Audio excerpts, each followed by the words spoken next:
Hey y'all, I'm just hanging out in my overgrown garden, picking leaves and flowers and looking for inspiration. Let's go inside and find a way that we can use this.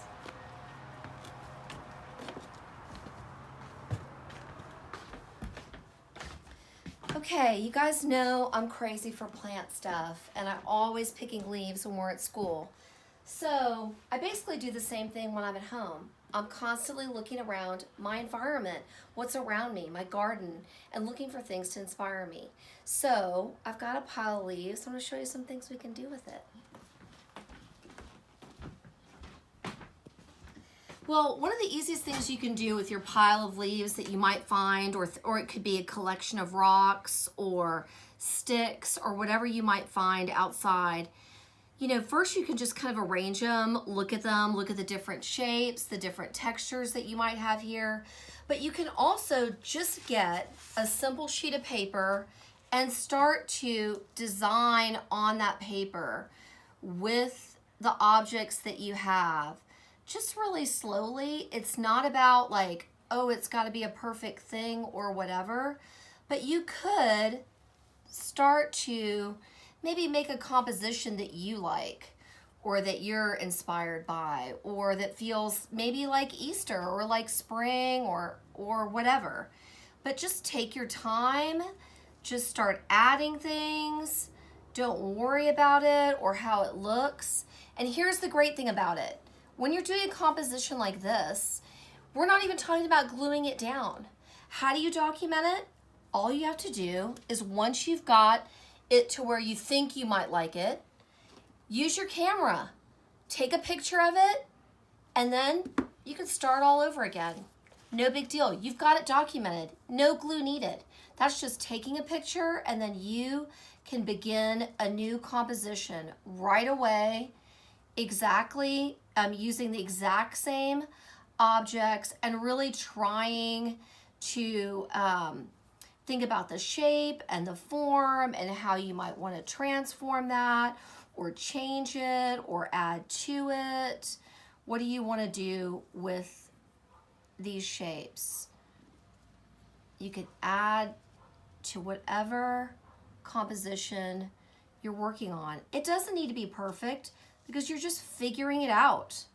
It's completely okay. No stress. So this is something that I think is really helpful, especially when you're just looking at form and trying to get ideas. So you get another composition, take a picture of it. No glue. Done. It's handled. So you can do hundreds of these. And this sort of idea of documenting just a flat plant comes from one of my biggest inspirations, an artist, a photographer. His name is Karl Blossfeld. And he was a German photographer, and his passion was really looking at shape and form in plants. And there's some incredible photography in here of just a plant and how graphic and interesting it can really look. So you have the opportunity to think about these same concepts of shape, of form, of really how strong and amazing just these natural forms are. They're entrancing. So there's a really good quote in this book. I'm going to read it to you. It's a quote of Carl's. And my gosh, look at the page that they chose for this. Look at this beautiful example of nature. I just love it. Anyhow, okay, here's his quote. But the plant never falls into sober representation of a mere object.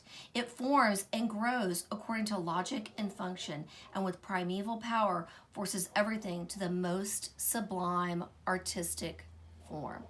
You have the chance to do that. When you're placing things, you're having a chance to really observe the form, really see nature at its finest, and transform it in a way that's pleasing to your eye.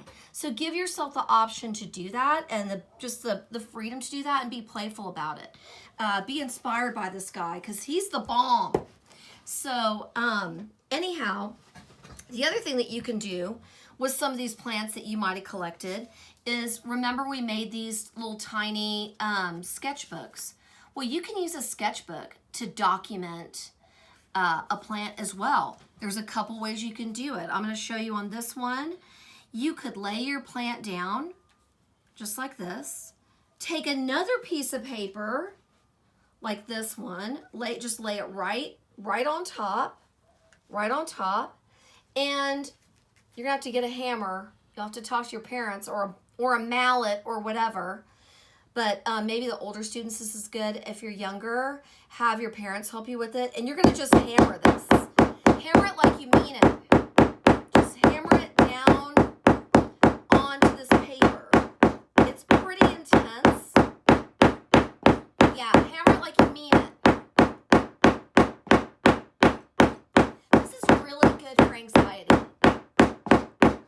All right, so whoopsie, there you go. Once you've hammered this plant in, it leaves an impression. It's really interesting. It almost leaves like a texture and you can see the plant. I'll show you what I did to one. I was using this hammering thing for another piece. Look, I then started drawing into it, you guys. You could draw in, you could take this impression. Oh, I love this little guy right here. You could take this impression, look at this cute little thing, and then you could draw into it and kind of take it to the next level. So there's that. So you've made a nature document, a little tiny document, and then started transforming it. That's just with a pencil. Another thing that can happen is if you hammer it and you kind of leave the plant on there to dry, you can then eventually, peel up this plant. It might be a little bit darker because you're still going to have like some plant mess on there. But you've got this plant impression on this. And then I did some of these the other day. You can see the leaf impression. Here's the leaf impression of that. Just let them dry in there. And then look at this one. This one dried kind of perfectly. I might just leave it. But I can go into this and then draw into that as I see fit. So I think that's pretty interesting. And that's another way that you can document just stuff that you found in nature. Easy, super easy. The next thing that I want you to think about is all these plants that I've been hammering, all these things that I kind of did this hammer method, they're pretty soft green plants. They're not a stiff leaf. But if you do collect some leaves that are stiffer like this is from a ligustrum, you can really start to do some interesting things. I'm going to do this in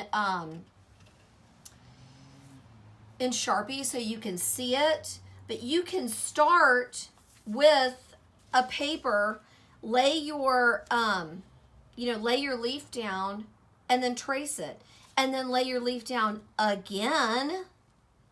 It can even be over what you've done, and trace that. It doesn't need to be perfect. Just trace it. I'm using a Sharpie just so you can see it. Does not matter what pen you use, and you can just be tracing it over and over. I've got a large, a medium, and a small just because I wanted 3 different sizes. It doesn't matter, but you can see once you keep tracing it, you can really start to build up your composition. You can really do something interesting and layer. Don't worry if things cross over. You guys know that's no big deal. Once you start to fill your composition, be aware. Look out for some areas that are like sticky wicket spots. Like for me, it's always these corners. I'm like, I forgot about the corners. I did a bunch of stuff in the middle. So remind yourself, go back and start to fill in. Like if there's some areas that need some finishing, you know what to do. Keep working on your composition until it's more full. Then the next step is you can then start coloring into your composition. I used a limited palette, which means all the word limited palette means is I'm just using a set number of colors. I chose these 5 colors. It's kind of a yellow, a rusty brick red, a soft minty teal, a lavender, and then kind of olive. I like these together, and that's what I chose. And I just started coloring these in. Anywhere where they crossed over or, went into another quadrant, I just did it in a different color. Then I started getting bored as I was coloring it. I'm like, hey, I'm just going to do half this leaf, kind of this minty teal color, and then the other half, I'm gonna do olive, and then I kept going on my different quadrants. You can continue to color this and really make a sophisticated composition. This is a really great project for thinking about form, shape, color, and layering. Also, don't forget about this background. You could decide to keep it white, but you could also color your background. I know my kindergartners are like the bomb at really thinking about the background, but don't forget about it.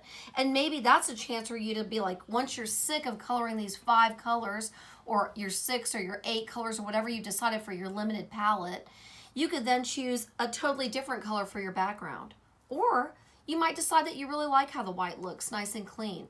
That's up to you. But these are some projects just inspired by walking outside in my totally overgrown garden. And I hope they inspire you to do some fun work during our time away from our classroom. See you later. Bye.